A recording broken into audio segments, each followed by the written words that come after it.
So good morning, everyone. It's my pleasure to welcome all of you to the second webinar for the ODP SIG webinar series. The Prevention SIG webinar series is designed to provide a space for the public to hear from prevention research experts and thought leaders advances in public health.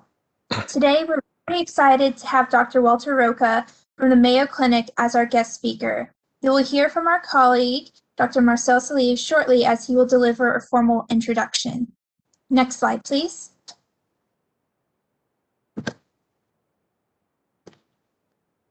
I'd like to take a moment to go through some of the logistics for today's session. All lines will be muted upon entry and will stay muted throughout the presentation. There will be a Q&A session at the end of the presentation, so please submit your questions either in the chat or Q&A boxes. ODP monitor these boxes during the call. While our guest is speaking, you will be able to focus on him by going to the top left of the page, pulling down the View menu, and clicking on Hide Non-Video Participants. Please note that this webinar will be recorded. I know everyone's excited for this presentation, so I will now pass the mic to Dr. Marcel Salive, who will introduce our presenter. Thank you. I'm Marcel Salive from the National Institute on Aging and the co-chair of the Comorbidity Prevention Special Interest Group. It's my great pleasure today to introduce Walter Rocca, who is a professor of epidemiology and neurology, and the Ralph S. and Beverly E. Calkins Professor of Neurodegenerative Disease at the Mayo Clinic in Rochester, Minnesota. At Mayo, he's the co-director of the Rochester Epidemiology Project medical records linkage system, which we'll be hearing about today. He's also associate director of the SCORE Specialized Center of Research Excellence on Sex Differences and a member of the steering group for the Women's Health Research Center. Nationally, he's been a member of the Science Committee of the American Academy of Neurology and has served as chair of its research subcommittee. Dr. Rocca has recently focused his research on the effects of surgical menopause and estrogen on brain aging in women, and also on multimorbidity as a clinical marker of accelerated aging, which is our topic today. He's also contributing to the emerging fields of dimorphic neurology and dimorphic medicine, the impact of sex and gender on health and diseases. Please welcome Dr. Walter Rocca. Thank you very much, Dr. Salive. Good morning, everybody. Thank you also very much for the organizers of this webinar for the invitation. It's a pleasure and it's an honor to talk to you today. I'm going to talk about multimorbidity in the Rochester Epidemiology Project, and I will speak for about 45 minutes, leaving time for discussion. In the 45 minutes, I will divide my presentation in three parts or in three segments. First, I will describe briefly the Rochester Epidemiology Project and also talk about some of the linkage methods that we use. This, of course, will be necessarily a brief introduction, but it's important to then show how we were able to use this research infrastructure to conduct a series of descriptive studies of multimorbidity using a somewhat traditional epidemiologic approach to our work. And we conducted a validation of diagnostic codes and of the definition. We conducted studies of incidence prevalence, and we looked at some of the upstream determinants of multimorbidity, such as the area deprivation index. In the third part of my presentation, I will then talk about the work that we have done using multimorbidity as a clinical marker or as an indicator of the pace or the rate of aging, and in particular of the deviation from the normal pace of aging, which we call accelerated aging. We also have developed some normative data, and we are doing work on showing how we can use normative data to predict outcomes such as mortality. At the end, I will try to draw some conclusions and to also summarize a little bit what I am presenting. I will try to use as little as possible abbreviation. Some will be in the slides, and I will try to spell them out. The first part or first segment is a description of the Rochester Epidemiology Project, and sometimes we use the abbreviation REP for that. The Rochester Epidemiology Project is a medical record linkage system that was developed for research, not for continuity of care, not for the care of patients. And it has always been intended to be population-based. And by population-based, we mean that we include people living in a defined geographic region that can be a single county or a group of counties. Initially, historically, we were dealing with paper records that were stored in physical warehouses, and we were able to create indexes of these records. The indexes were on paper, on cards, and could be stored and retrieved as cards. Fortunately, over half a century, things have become progressively more electronic. And with the introduction of the electronic health records, we are now able to acquire, store, and retrieve information electronically without having to go through a lot of paper and manual abstraction. The linkage, of course, of medical information always or almost always takes place within a single provider. Most hospitals or medical facilities have an internal linkage where all of the data pertaining to a patient are put together. But what we do, which is unique and special, is to link across multiple care providers, creating a complete database.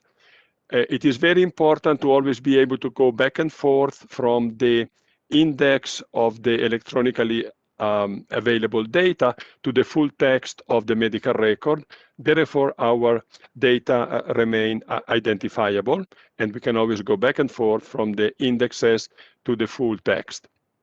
We include both sexes, all ages, and all race and ethnic groups. That is possible because, of course, the inclusion in the system is not based on an insurance plan or on financial limitations. The system is not based on insurance data. The system has existed for more than 55 years, so there's a very complex and rich history, and has supported studies leading to more than 3,000 papers in all areas of medicine. When we look at this record linkage system, we want to know what is the value of the system, and we can describe the value in terms of the size. If we look at the original record linkage system in Olmsted County, Minnesota, we have at any given point in time about 150,000 persons living. The depth of the data is 50 years and longer, and the type of data available depends on whether we are referring to the full data or the data that are available electronically. Electronically, we have diagnosis, drug prescriptions, laboratory tests, and other variables, but we always have the possibility also of going back to the full record and abstracting additional data, either manually or using natural language processing techniques. We have been aware that the use of a single county poses some limitation in the size of the population at 150,000. Because of that, in the most recent 10 years, we have extended the Rochester Epidemiology Project to 27 counties in Minnesota and Wisconsin. This region covers about 700,000 persons, and we hope in the coming years to reach approximately a target of 1 million people. When we reach a target of 1 million people in the system, we will be able to study diseases that are less common and to study epidemiologic associations that are weaker or smaller. If you are interested in learning more about the Rochester Epidemiology Project, we have a series of methodological papers, including the one shown in this slide. As I mentioned before, each one of the care providers operating in a region normally keeps an internal linkage of data. So if a patient goes multiple times to the same medical facility, all of the data get organized either on paper or more recently electronically, so that the continuity of care is guaranteed. But what we do is going across multiple care providers, focusing on the person as the unit of interest. And so, for example, we can imagine a person that came in the system at about age 30 and stayed in the system for about 30 years. And this person, when he or she is living in the geographic region, will be seeing doctors, receiving medication, undergoing surgeries. And I'm showing each one of these medical events as a little pin of a different color, depending on the provider. And this person then at about age 61, unfortunately died, and we have information concerning the circumstances of death from the state of Minnesota or from the National Death Index. So as you can see, by linking across multiple care providers, we are creating the full biography, the full medical biography of this person. And this is extremely valuable in research, because if we can have the medical biography, or what we can call the book of life, as in a diary, we can then be able to go back and forth across age. And so in the optimal situation, we could imagine of having data starting all the way from intrauterine life and the pregnancy of the mother, going through birth, childhood, adolescence, adult reproductive life, aging, all the way through death. And if we were able to put together all of this data, we would have the full biography. A number of people do have the full life because they remained in the geographic region all of their life. Some others were born and stayed here until college age or employment age. Some others came in for employment and stayed through aging. And so we have very rich pieces, segments of the life of people, very often 20, 30, 40 years. In terms of data, we of course have demographic data. These are the very fundamental: name, date of birth, change of name, addresses, and these of course are very important for the linkage. But very important for the multimorbidity studies are the fact that we have the full electronic archives of diagnosis and surgical procedures using ICD codes, International Classification of Disease codes. And these, of course, historically changed from ICD-8 to ICD-9 to ICD-10. We also have prescription of drugs information.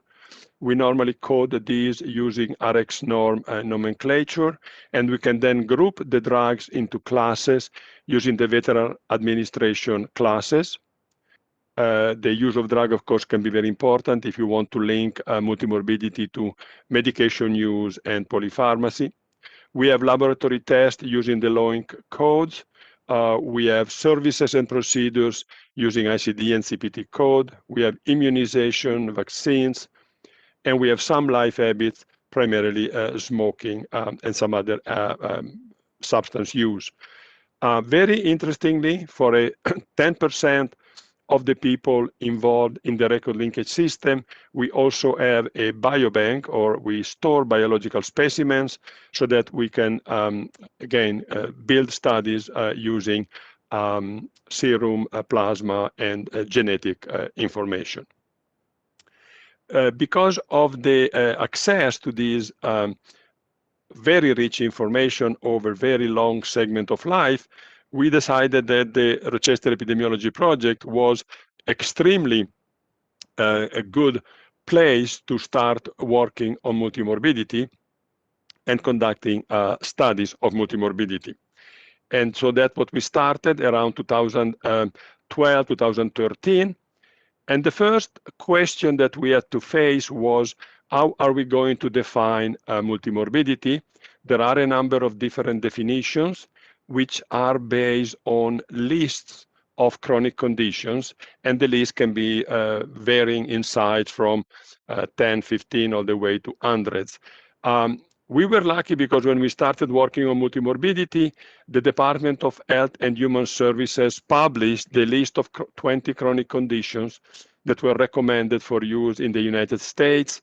We were happy to adopt this list, and the list not only selected the condition to be used, but also provided the ICD code that you can use to define the diseases if you have ICD code from an insurance database or an electronic medical record or another administrative source. For sake of convenience, we like to group these 20 conditions in 3 groups: 1 of mental health with 5 conditions, 7 cardiovascular and metabolic, and 8 that we call other somatic. People could argue that this division is arbitrary and some condition could be moved from one group to another, but it's still some convenience in the presentation of the data. So we then decided to define any multimorbidity or multimorbidity of any type as any person who has 2 or more of the 20 conditions. We also define somatic mental multimorbidity in persons that have at least 1 mental and at least 1 somatic condition. And then we define severe multimorbidity in people who have 5 or more of the 20. The reason why I'm showing you this nice, beautiful painting of Adam and Eve is because our group is very interested in sex and gender and the possible impact of sex and gender variable in creating a dimorphic aging. So I will be, during my presentation, using the symbol of male and female indicated here, just to give emphasis to findings that point towards differences in men and women through the aging process and multimorbidity. As I said, the DHHS helped us a lot by defining the list of chronic conditions and by giving us the codes, but we wanted to know how good are the codes, how valid are the codes.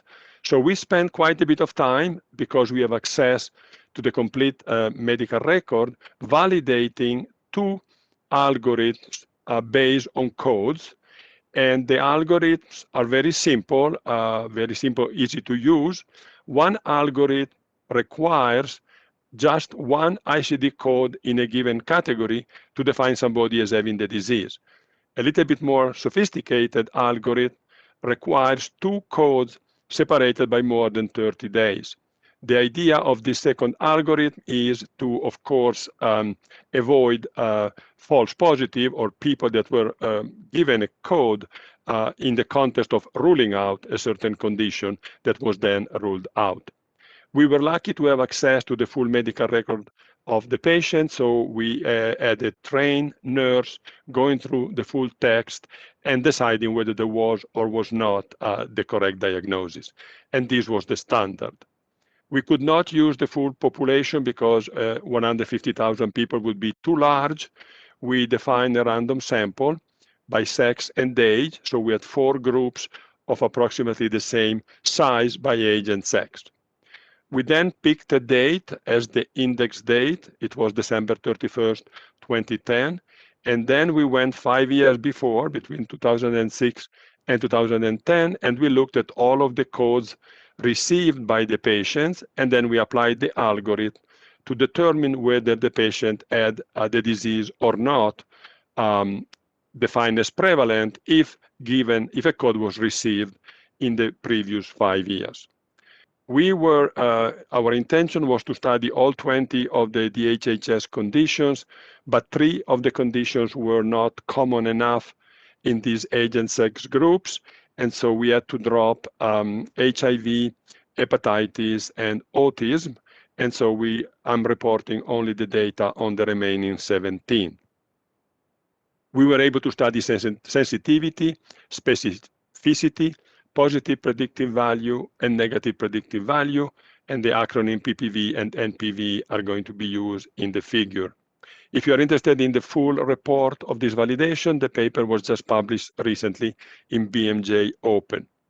But for our discussion today, I'm going to give you some examples of the results, and I'm showing you 4 panels where on the x-axis you have all of the 17 chronic conditions as an abbreviation, and on the y-axis you have the measure that we are going to discuss. I will guide you through these many points and squares by picking a disease, and I will pick congestive heart failure. if you look at congestive heart failure, you can see what is the sensitivity using one code only in the square and using two codes separated by 30 days with the black bullet. And you can see that, of course, if you require more strict criteria, you will have a lower sensitivity. The impact on specificity was limited using either one or the other of the two algorithms. Very interesting is to see what happened when you look at positive predictive value, which is the prediction that your diagnosis has in terms of being later confirmed. And you can see that the opposite is true for positive predictive value, where if you require two codes separated by 30 days, you have a better predictive value compared to having a single code. The impact on negative predictive value was very limited. So what these results are telling us is that the use of one code or two code really depends on the scope of your study. If you want a study that is very sensitive and that will be very inclusive of people with a certain condition, then using one code is a good strategy. By contrast, if you are conducting studies where you are comparing groups of people with or without the condition, like in a case control study, in a cohort study, or in a clinical trial, using two codes may be a convenient strategy. And actually, we decided in most of our studies to use the two codes separated by 30 days. So after making these first two steps, we were ready to go with studies because we had decided to use the 20 condition from the DHHS. We decided to use two codes separated by more than 30 days. So we were ready to then start applying these to the Rochester Epidemiology Project. And we reported data on prevalence and incidence of multimorbidity. We found that both the prevalence and the incidence increased steeply with older age. We found that the magnitude of incidence and prevalence was similar in men and women, but what was different was the composition of the dyads and triads making the multimorbidity. We found some very interesting race differences, with blacks having higher rates than whites and whites higher than Asians. When we move from any multimorbidity to somatic and mental multimorbidity, we confirmed a very steep increase of prevalence with older age, but we started seeing some interesting dimorphicity with higher prevalence in women compared to men at all ages. In addition, there was also difference in the composition of the multimorbidity in terms of dyads and triads. We also confirmed the differences by race, with blacks having higher rates than whites and white higher rates than Asians. We did some work on some of the social determinants of multimorbidity. We looked at area deprivation index, and we linked it to multimorbidity prevalence. We found a very strong association, and the association was particularly strong in younger persons compared to older persons, and in women compared to men, and also in less educated compared to more educated. The full reports on this data are shown in this slide, and I will only for today pick some of the most interesting results to show to you. First of all, in this slide, I'm showing you the result for the prevalence of any multimorbidity above the line, above the red line, and somatic mental multimorbidity below the red line. As I already mentioned before, the prevalence of multimorbidity increased quite steeply, especially after the age of 50, almost exponentially, and the rates were very similar in men and women. We found some interesting differences by race, especially in the ages between 30 and 70. But when we looked at somatic mental, then we saw a very clear dimorphic pattern, with women having higher rates than men at all ages, quite interesting. And then also we confirmed the differences between age 30 and 70 in some of the racial groups. But even when the rates are similar, like in the case of any multimorbidity, I mentioned to you before, it's very important to look at the composition of the multimorbidity, in this case of the dyads or triads. And we have published a lot of results looking at the composition of or the co-occurrence of diseases. And for this slide, I'm only picking a very specific example. We are looking at age 50 to 59 only. Above the black line, I have the result for men. Below the black line, I have the result for women. And on the left side, I have the mental conditions. On the top, I have the somatic conditions. If I go to the intersection of two conditions, I find the association of the two conditions above and beyond what is expected by chance. Now, I want you to compare men and women, and I'm guiding you through with two examples. First, let's look at the intersection or co-occurrence of anxiety and osteoporosis. Anxiety and osteoporosis tend to go together above and below what's expected by chance, but this association is stronger in men than in women. By contrast, if I pick substance abuse disorder and congestive heart failure, I find an association in men of 2.9, but the association is much bigger in women at 6.8. So if you can continue to compare all of these pairs across different diseases and different ages, and you find a very complex pattern of dimorphic manifestation, which we think is very, very interesting. We did work on area deprivation index as one of the upstream social determinant of health. Area deprivation index is a composite measure of the neighborhood socioeconomic situation, and it is at the census block group level, not at the individual level. It includes 17 measures that are derived from the census, and they capture education, employment, income, poverty, and housing characteristics. For this study, we went a little bit bigger than Olmsted County because we wanted to have more census block groups. And so we took a population of about 200,000 people. We were successful in geocoding almost everybody, 96%. And we placed them into 251 census block groups. Of course, the information to develop the area deprivation index came from the census, in particular from the American Community Survey for the 2011-2015 period, and from the census for 2010. For the analysis, we stratified area deprivation index into quintiles, and in general, we kept quintile 1 as reference, and we compared quintile 2, 3, 4, and 5 to quintile 1. If you like to read more about this study, the paper is available. I will just simply give you some of the exciting results.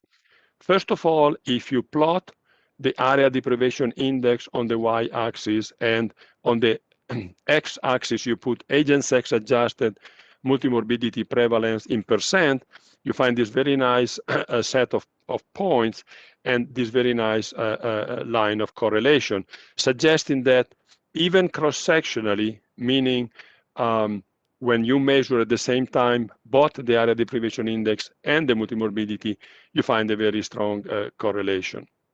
Now, this correlation we discovered was modified, or there was an interesting interaction with age, sex, and education. I'm only going to show you the result for age and sex. For age, you can see that if you stratify the age in different strata, as you see in this figure, and then you plot the odd ratio for quintile 2, 3, 4, 5 versus 1, you discover that in the younger ages, the spread of the odd ratio is bigger, and then it reduces all the way through age, suggesting that the impact of area deprivation index on multimorbidity is stronger in the younger ages. And similar, it is stronger in women compared to men. And if you look at education, you discover that the impact of area deprivation index is stronger in people with lower education compared to higher education. So very, very interesting patterns of area deprivation index. But let me at this point move to the third part of my presentation, which is somewhat more novel, and it's what we are actually currently doing. The idea is that multimorbidity can be used as a clinical marker or a clinical indicator of accelerated aging. The conceptual frame is very important. Let me give you the general thinking that guides us. We think that there are some very important upstream determinants of aging. The most important, as you can imagine, is age itself, which remains, of course, the most important driver of aging. But we are very interested in sex and gender factors, given our focus on dimorphic aging. We have already done some work on race and ethnicity. We plan to do more work in the future on smoking, obesity, occupation. We have already done some work on some of the socioeconomic status, primarily focusing on education and area deprivation index, but we hope to do more work on these upstream determinants. We believe that these upstream determinants have an impact on the aging processes that you can study at the cellular, tissue, organ, or system level.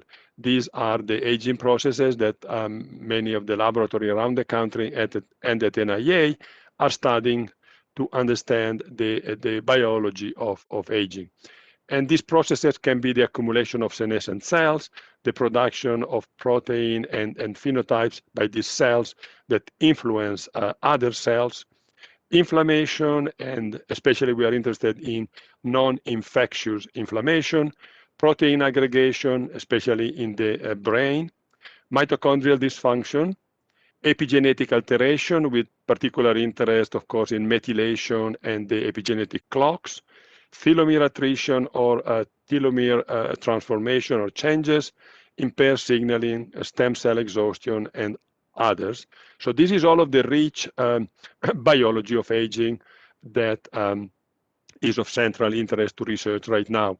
But from our perspective, we are interested in the clinical manifestation of these aging processes, and we have done a fair amount of work, as I have shown you, using multimorbidity as a clinical manifestation or a clinical marker of aging, and we have used the 20 conditions from the DHHS.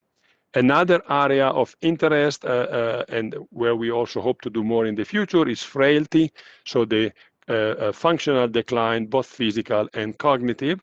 And we like to keep the frailty parallel but somewhat distinct from multimorbidity, of course, because they do overlap very often, but there are situations where multimorbidity does not correspond to frailty and frailty does not correspond to multimorbidity.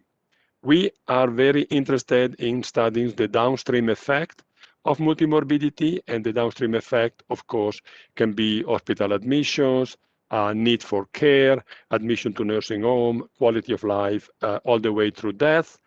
And this outcome can either be objective, like you can study using medical record information, or they can be more subjective if you look at patient-reported outcomes such as quality of life or activity of daily living.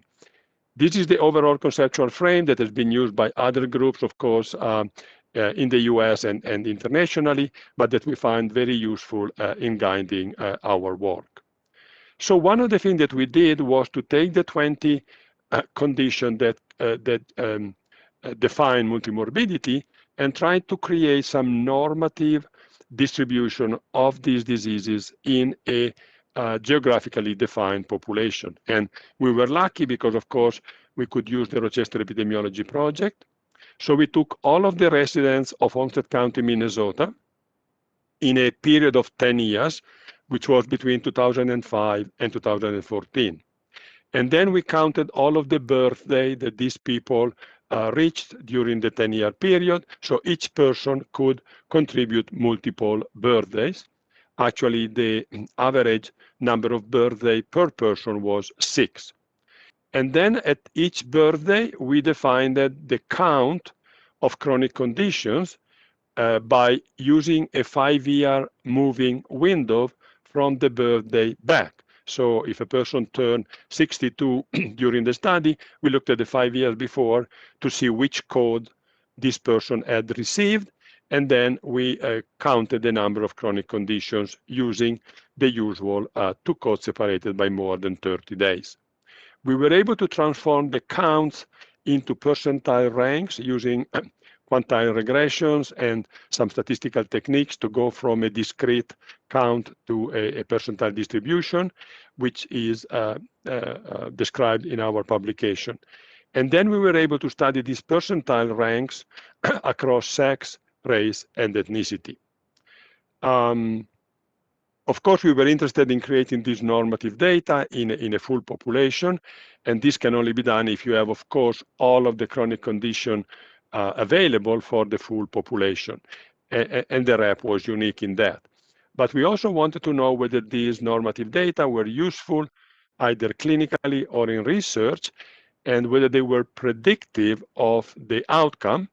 And as an outcome, we used the risk of death at 1 year, 5 years, and end of follow-up. And we were able then to stratify the multimorbidity into quintiles. We used quintile 3 in the middle as the reference, and we were able to compare quintile 1 and 2 to 3, and then 4 and 5 to 3. Let me give you some of the important results of this normative work.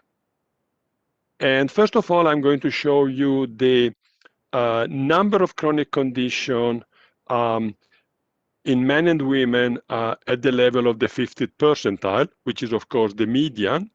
And you can see that there is a little increase in the number of chronic condition in the first year of life, which is a period of particular vulnerability. But after the first year of life, then fortunately there is very little growth in the number of chronic condition until age 50.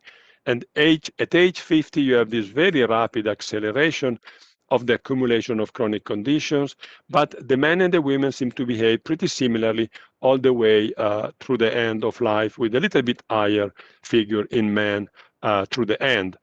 And similarly, you would have similar pattern if you look at the 75th percentile, the 90th percentile, the 95th percentile. So we felt that the men and women tended to have similar behavior in terms of accumulation of chronic conditions. So in our paper, which just came out recently in BMJ Open, we reported a single figure for the full population, where you have age on the x-axis and the number of chronic conditions on the left axis. And you can see all of the distribution of the population by percentile. The beauty of this graph is that it can be used clinically and in research to place a person in relation to the rest of the peers. So if you have a person, a man or a woman of age 60, and these men or women have 5 chronic conditions, you can, of course, intuitively think that the person is relatively ill and having not a successful aging. But with our technique, you can then place the person specifically in a percentile of the overall population, and this person would achieve the 93rd percentile, which confirms that this person is in the tail of the least successful people in the population. This graphic plotting of the patients on the graph is a little bit imprecise, so much faster and simpler is to use lookup tables, which we published extensively in our recent publication. I'm only showing you a little piece of the table, just to give you some examples of how to use the table. If, for example, you have an individual, man or woman, who is 66, and this person has 2 chronic conditions, you can intuitively believe that this person is doing relatively well, and indeed this person is in the 41st percentile of the population, so he is doing better than the median, but it's certainly up there in the central part of the population. So I would say reasonably normal. But if the same 2 conditions were present in a person of age 52, then we know that the news is not good, and this person is in the 70th percentile and certainly has a much less successful aging as compared to the peers of the same age. Of course, this positioning of people into percentile is useful intuitively, clinically, and it can be useful in research, but we need to, of course, show that this percentile ranking has a predictive value. And of course, we want to be able to use it to predict outcomes. And the most important outcomes, as usual, in research, especially in aging research, is death. And so we did study the impact of the percentile rank in predicting death, and we found a strong association with mortality at 1 year, at 5 years, and to the end of follow-up. The end of follow-up was a little bit variable across age groups. It went from approximately 5 to approximately 7 years. We did find a strong association. The association was particularly strong in women compared to men, and the association was stronger in younger persons compared to older persons. And I want to say something more and focus for a minute on this finding. So we are saying that having multiple diseases, of course, is a major predictor of death, but that the impact of multiple diseases on the prediction of death become less strong with advancing age. But let me first look at one condition at a time. This is a figure that we publish where we are looking at age on the x-axis and the risk of dying through the end of follow-up for people that carry a single condition. And we can use the red line on top here, which is congestive heart failure, the line with the red and the red square. What you can see is that if a person relatively young, 50, 60, 50, 55, 60, has congestive heart failure, this person has a very increased risk of dying in the years to come. But this impact on the risk of dying decreases with advancing age. And this means that with advancing age, a single disease becomes less important because you have multiple other diseases coming into play. And this you can see it again using hepatitis in orange with the diamond in orange. You can do it with substance abuse disorder with the green square and the green line. So most of the diseases, when they are present alone, they are very important in predicting death if you are young. But when you get older, a single disease becomes relatively less important because you have other diseases and you have other components of aging. And this is interesting and intuitive. But what we found is that the same is true for multimorbidity. So if I compare the impact of multimorbidity at age 65 to the impact of age 80, I find different results. We will use quintile 3 as reference, and we will compare quintile 2 and quintile 1 and 2 of multimorbidity to the 3, very little difference. But when we compare quintile 4, we find a big increase in the risk of death. And if we compare quintile 5, we find a very dramatic increase of the risk of death. So using percentile of multimorbidity is very predictive of death. But if you go to age 80, the same pattern holds for quintile 1 and 2 compared to 3. Quintile 4 has an increase of risk, but less extreme, and especially when you go to quintile 5, the impact on mortality is much less as a smaller size. This means that the size of the hazard ratio of death by multimorbidity percentile decreases with older age. Or if you want to say it in another way, is that with advancing of age, either having a single condition or having multiple conditions is not the only predictor of death, because other aging-related phenomena, such as frailty or changes into the immune system, endocrine system, and neurological system, are important above and beyond the diseases. In conclusion, I hope I have convinced you that the Rochester Epidemiology Project offered us a very special population laboratory where we could conduct studies of multimorbidity. We have historically done a lot of the work in Northern County, Minnesota, which is, of course, historically longer and richer, but we plan to do more work in the future using the extended population of the 27 county in Minnesota and Wisconsin. We have conducted a number of studies. I talked to you about our validation of the diagnostic codes used to define each one of the single conditions. We have done studies of incidence, prevalence. We have looked at the type of multimorbidity, meaning the composition of the dyads and triads of multimorbidity. We have done some studies looking at the concept of somatic mental multimorbidity in collaboration with our psychiatrist colleague. We have looked at some of the upstream social determinants of health, in particular area deprivation index. The focus of our studies, the descriptive studies, has been on age, of course. We have focused a lot on sex and gender and race, and we are very interested going forward to do more in the area of sex and gender and aging. Our work on accelerated aging, we hope, is somewhat innovative, and it offers a new approach to looking at accelerated aging using normative data and percentile ranks. We have linked these percentile ranks to the risk of death, and we hope to now conduct additional studies linking the percentile ranks to other important outcomes. I'd like to close at this point and to leave time for discussion. So thank you very much for your attention.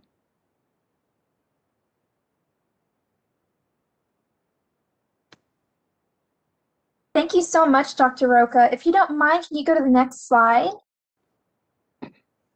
So again, thank you so much for this wonderful presentation. It's a lot of information, a lot of interesting information, and we're getting a lot of questions. So now we will move on to the questions and answer portion of our webinar. As a reminder, please submit your questions in the Q&A or chat box to the host or to everyone. And like I just said, we're getting a lot of questions in. For our first question, it's just a quick clarifying point. This individual was wondering, how was the data from the different sources harmonized to create your data sets? Well, the harmonization is part of the technical work of the Rochester Epidemiology Project. For some of the data, the harmonization is relatively simple, like when you obtain ICD code for diseases, that is relatively simple and straightforward, other than resolving the issue of linkage and the identifiers of the people to avoid duplicate or overlap. Things get more complicated when we start to put together laboratory tests, and that was a laborious process. And I'm happy to share more details, and we did publish some of these details.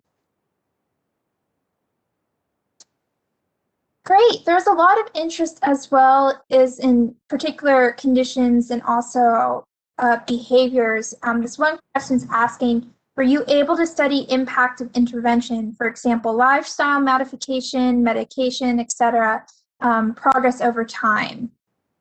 Unfortunately, in the study done so far, we could not look at that. It can be done. I hope it's part of the future. The most important thing, I think, is medication.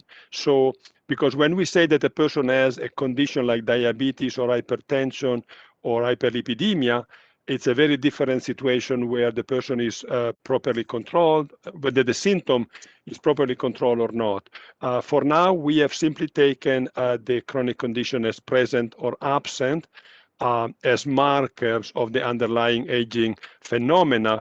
We have not been able to look at the modifying effect of treatment, and especially to look at whether the treatment is successful or unsuccessful. We hope that to be able to do more, there's a lot of work to do, and this is a very important area. Also, we did not look at severity. When we say that a person has a score of three diseases, we don't say whether the three diseases were severe, mild, or moderate, or something. So the severity of the chronic condition may be a factor, the treatment may be a factor, and the successful effect of the treatment may be very important, in addition to, of course, other aspects of life like exercise, diet, and others. So there's plenty of work to do. Awesome. The next question is, did you study the correlation between multimorbidity counts and CCI? CCI? What do you mean? CCI is what they used for the abbreviation. Would that individual who had that question maybe provide a little bit more clarifying in the Q&A and back to that question? Yeah, sorry for the CCI. I don't know precisely. That's okay. We'll move on to the next question then as we wait for that response. Oh, Charlson Comorbidity Index. Oh, okay. Thank you very much. Yes, Charles. Yeah, because there are so many of these scales. So this is a very important question. We, in 2012, 2013, decided to go with the DHHS 20 conditions. That's a list of 20 diseases. Of course, there are many other ways of defining multimorbidity. One is to use the Charlson that would use, in the classic version, the Charlson would be using 19, or you can use Elixhauser that would use 31, and there are other scales.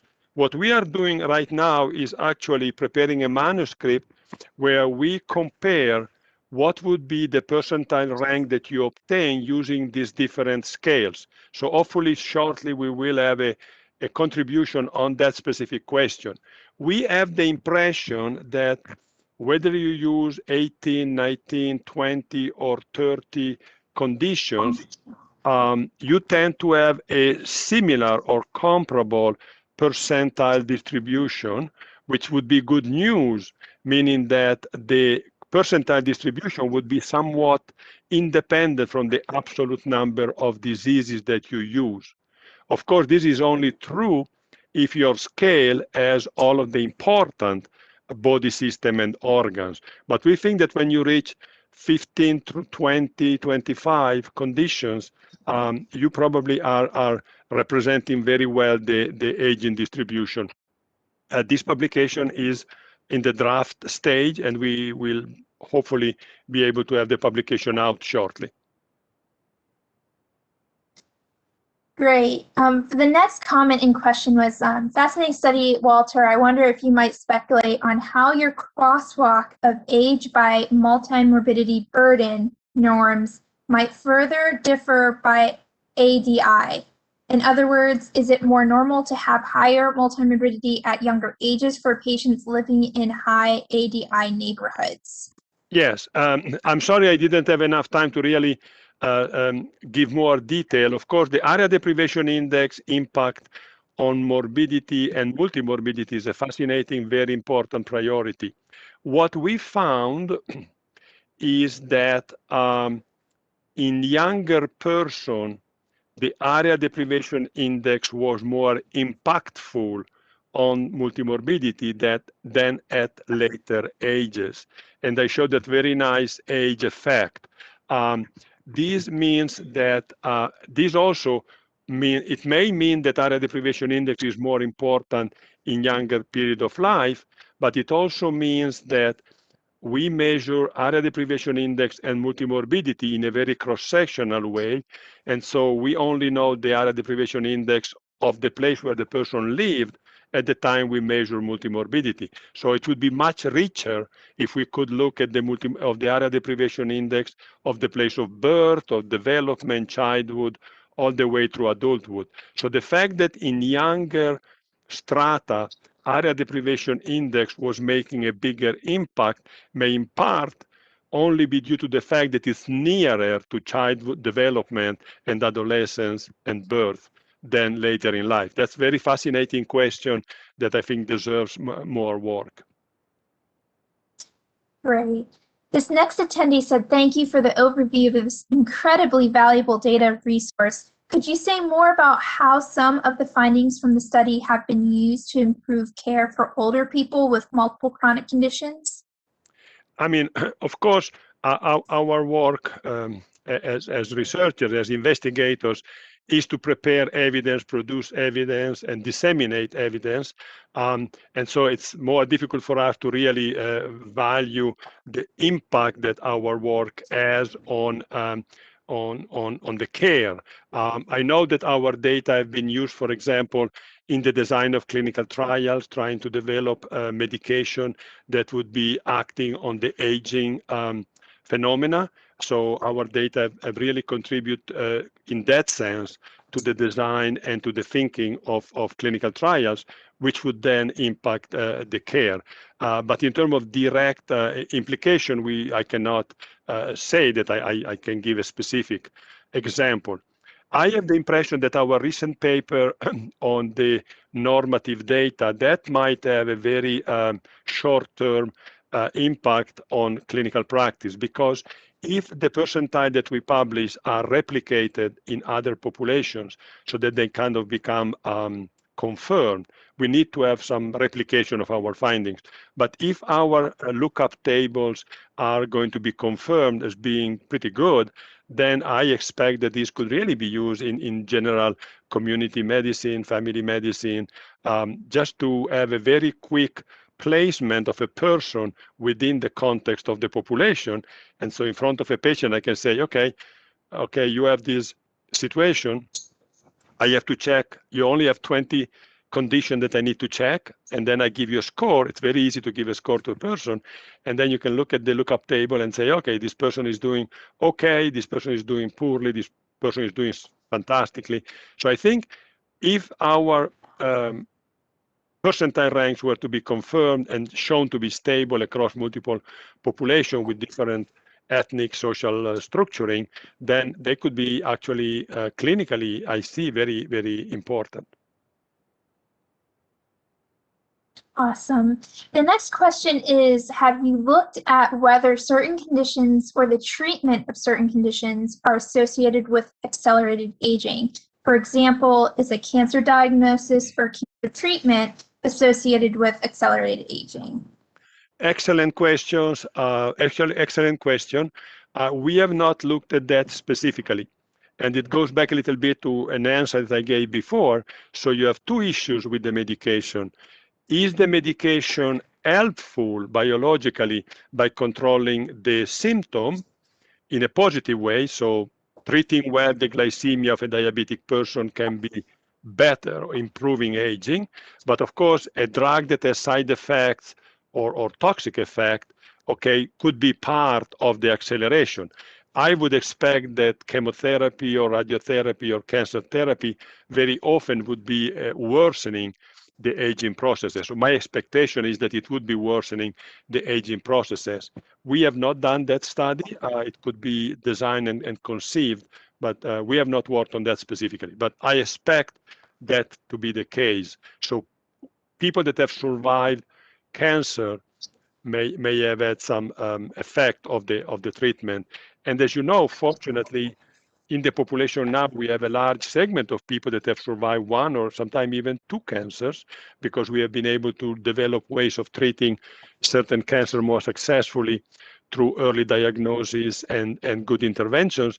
But these people have then been exposed to radiation, chemotherapy, or other interventions that may cause interfere with the aging processes. Great, and I think we're coming near the end of the webinar, so I think, but we have enough time for one more question. Multimorbidity predicts death by age and gender. Does multimorbidity also predict quality of life? Yes, absolutely yes. And that's one of the areas where we hope to be able to produce some additional work. We would like to see how the percentile of multimorbidity then correlates to activity of daily living and patient-reported perception of the quality of life.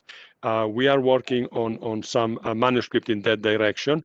Our prediction is that yes, it will. And of course, so we'll be happy to report more details soon. Awesome. Well, thank you so much for answering all these questions. If you don't mind, would you go to the next slide?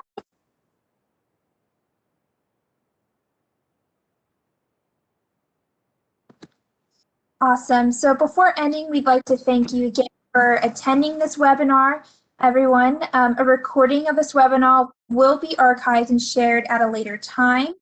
Dr. Rocca has also agreed to share his slides, so please send an email directly to him, and you'll see on the slide his email, or you can contact me after the webinar. If you have any other questions or you had a question that was not addressed during today's webinar, please feel free to also reach out to Dr. Rocca using that email address. The next Prevention SIG webinar will occur this fall, and information on this webinar will be provided at a later date. Thank you again so much for attending, and we hope you all have a wonderful day. Thank you. Thank you.